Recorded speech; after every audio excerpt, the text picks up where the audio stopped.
warahmatullahi wabarakatuh. Perkenalkan, nama saya Novita Azija. Saya dari jurusan Bimbingan dan Konseling Universitas Sultan Ageng Tirtayasa dengan NIM 2285919. Di sini saya akan sedikit menjelaskan tentang keterampilan-keterampilan dasar dalam konseling. Yang pertama ada keterampilan attending. Keterampilan attending adalah keterampilan atau teknik yang digunakan oleh konselor untuk memusatkan perhatian kepada klien agar klien merasa dihargai dan merasa dibimbing dengan suasana yang kondusif, sehingga klien bebas mengekspresikan atau mengungkapkan pikiran, perasaan, ataupun tingkah lakunya.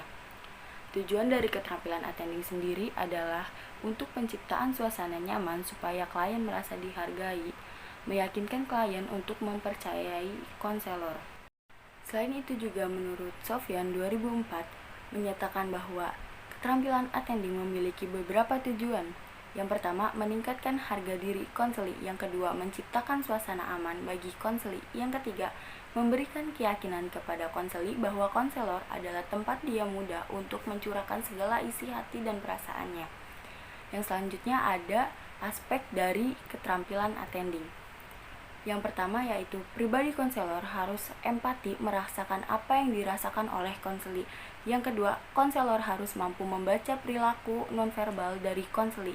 Yang ketiga, adanya rasa kebersamaan, intim, akrab, kejujuran, dan minat membantu tanpa pamrih. Yang keempat, kontak mata dan bahasa tubuh merupakan aspek mendasar dari perilaku fisik pada penerimaan awal atau attending behavior. Yang terakhir yaitu nada suara saat konselor berbicara dengan konseli.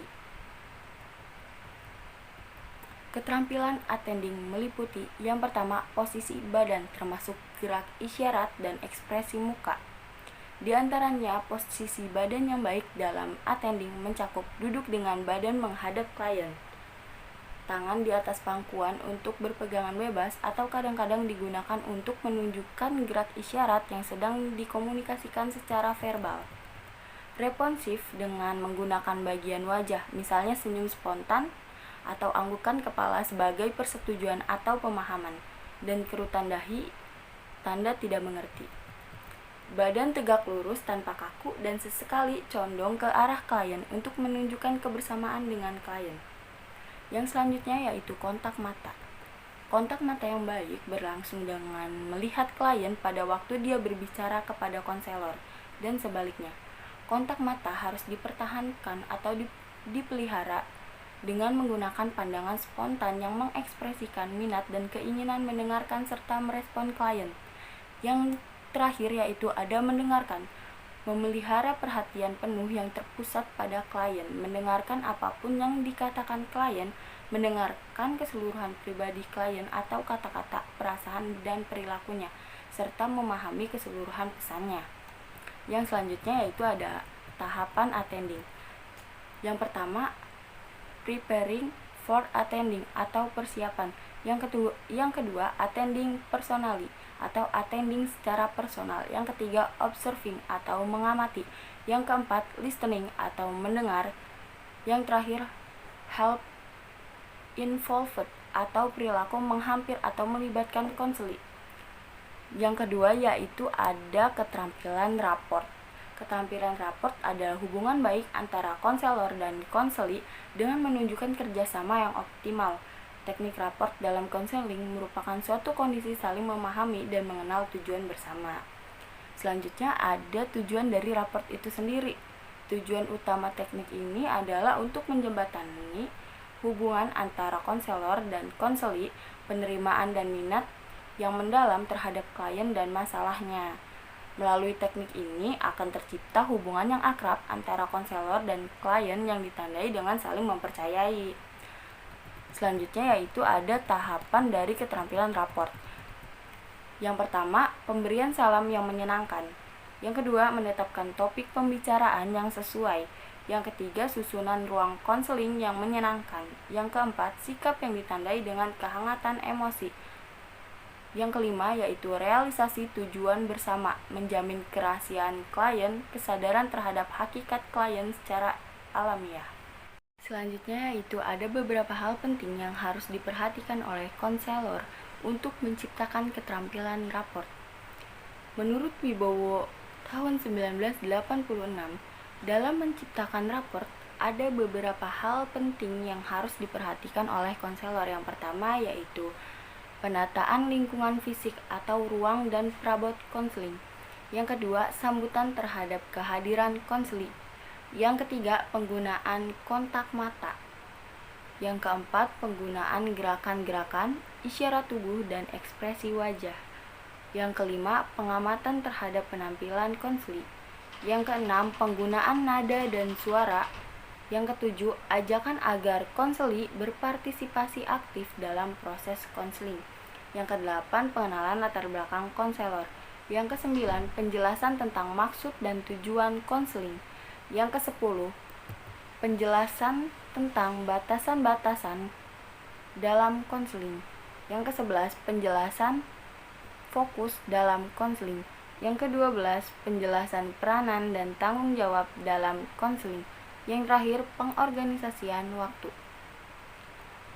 Selanjutnya yaitu keberhasilan dalam membangun suatu raport dapat dilihat dari beberapa aspek.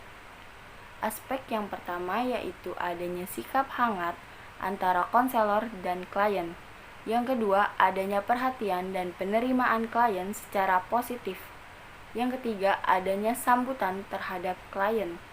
Yang keempat, adanya kepercayaan antara konselor dengan klien. Yang kelima, adanya kerjasama yang baik antara konselor dengan klien. Yang keenam, adanya penghargaan terhadap klien. Selanjutnya ada keterampilan konfrontasi. Keterampilan konfrontasi merupakan keterampilan konselor untuk menyadarkan konseli akan adanya kesenjangan antara perkataan dengan perbuatan konseli, agar konseli dapat menjalani hidupnya dengan terarah. Tujuan dari keterampilan konfrontasi adalah keterampilan ini dapat membantu konseli dalam menemukan kesenjangan dari pesan-pesan dan perilaku yang mereka tunjukkan, serta membantu konseli agar dapat menjalani hidupnya dengan terarah. Contoh dari teknik konfrontasi sendiri ialah konselor. Apa kabarnya hari ini? Klien. Oh, dengan nada datar. Dalam keadaan baik-baik saja, Pak. Suara rendah, posisi tubuh agak gelisah. Konselor. Anda katakan Anda baik-baik saja, tetapi Anda kelihatan seperti ada sesuatu yang kurang beres. Nah, itu tadi contoh dari keterampilan konfrontasi. Yang selanjutnya ada kelebihan dan kelemahan teknik konfrontasi. Kelebihannya yang pertama, penerapan teknik sangat mudah sekali diaplikasikan dalam konseling. Yang kedua, konselor dapat mengetahui perasaan konseli yang sebenarnya. Yang ketiga, konselor dapat mengukur keberhasilan konseling. Yang keempat, konselor dapat mengetahui kejujuran konseli. Yang kelima, konseli dapat menyadari perasaan konseli yang sebenarnya. Yang terakhir yaitu konseli dapat melakukan tindakan yang sesuai dengan kemampuan konseli setelah konselor melakukan teknik konfrontasi. Kelemahan dari teknik konfrontasi adalah konselor sering terjebak dengan emosinya saat melakukan pertanyaan konfrontasi karena mekanisme pertahanan diri konseli yang kuat sehingga menyakitkan hati dari konselor itu.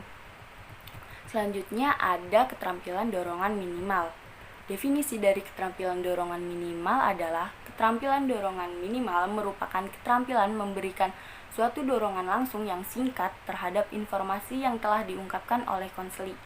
Tujuan dari keterampilan dorongan minimal adalah pemberian dorongan minimal bertujuan untuk menstimulasi konseli agar terus berbicara dan dapat mengarah untuk mencapai tujuan dari konseling.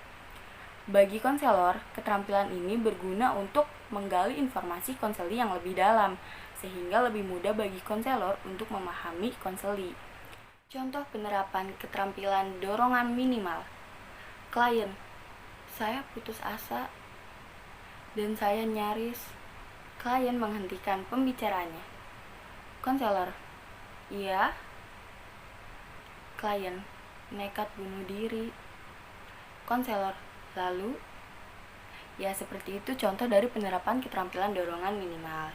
Selanjutnya yaitu ada kelemahan dari dorongan minimal. Kesempatan konselor untuk berbicara sangat minim karena klien akan banyak bercerita yang membuat si konselor hanya menjadi pendengar saja. Seperti itu. Mungkin itu saja yang dapat saya sampaikan tentang keterampilan-keterampilan dasar dalam konseling. Kurang lebihnya mohon dimaafkan. Wassalamualaikum warahmatullahi wabarakatuh.